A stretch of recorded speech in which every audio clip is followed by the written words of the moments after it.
Daniel പ്രവചനം 11 അധ്യായം 33 വാക്യം. ജനത്തിൽ ബുദ്ധിമാന്മാരായവർ പലർക്കും ബോധം വരുത്തും.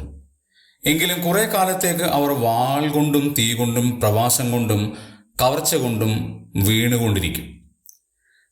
ദാനിയേലിന്റെ കാലത്തെ ഒരു പ്രവചനമാണ്, ഭാവിയിൽ നടക്കാൻ പോകുന്ന ഒരു പ്രവചനമാണ്. ആ കാലഘട്ടത്തിൽ പറഞ്ഞ ഒരു പദം വളരെ ചിന്തനീയമാണ്. ജനത്തിൽ ബുദ്ധിമാന്മാരായവരാണ് പലർക്കും ബോധം വരുത്തുന്നത്. പലരുടെയും ജീവിതത്തിൽ മാറ്റങ്ങൾക്ക് കാരണമായി തീരുന്നതിന് ബുദ്ധിയുള്ള ആളുകളെയാണ് ദൈവം ഉപയോഗിക്കുന്നത്.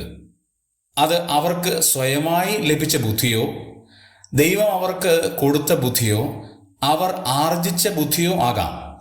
പക്ഷെ ജനത്തിൽ ബുദ്ധിമാന്മാരായവരെയാണ് ദൈവം ഉപയോഗിക്കുന്നത് എന്നുള്ളത് ഇവിടെ മനസ്സിലാക്കണം.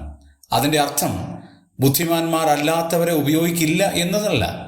ബുദ്ധിമാന്മാരല്ലാത്ത ആളുകൾക്ക് ദൈവികമായ കൃപ നൽകി സഹായിക്കും. ചരിത്രം അങ്ങനെയാണ് നമുക്ക് കാണാൻ കഴിയുന്നത്. മോശയെ ദൈവം ഉപയോഗിച്ചതും യോസഫിനെ ദൈവം ഉപയോഗിച്ചതും ഒക്കെ അങ്ങനെയുള്ള കാര്യങ്ങളാണ്. ആകയാൽ ദൈവത്തിൽ നിന്ന് ബുദ്ധി പ്രാപിക്കുവാൻ ദൈവത്തിൻ്റെ ആത്മാവ് നമ്മെ സഹായിക്കട്ടെ.